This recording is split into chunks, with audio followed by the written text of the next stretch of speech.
6-year-old South Korea-U.S. military alliance remains firm in the face of North Korea's continued missile and nuclear threats. But military officials from the two countries have some important decisions to make this year, and the two allies don't yet see eye to eye on a number of issues. Our Defense Ministry correspondent Han Da-eun starts us off. Military officials of South Korea and the U.S. will meet in Seoul on Wednesday and Thursday to hold the second round of talks on working out how much Seoul should pay Washington next year to help cover the cost of keeping U.S. troops stationed here. The cost-sharing agreement was first signed in 1991.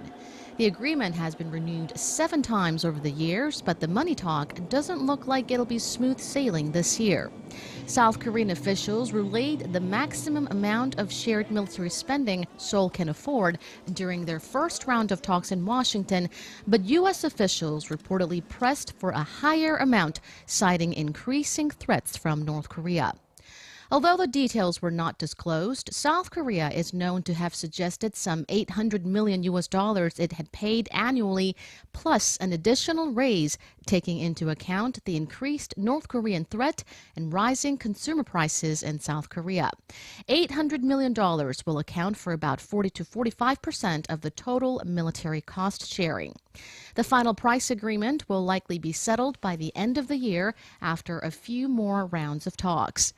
Another important decision South Korea and the U.S. have to make this year is the timing of the transfer of wartime operational control. The two sides had initially agreed to hand over operational control to South Korea in December 2015.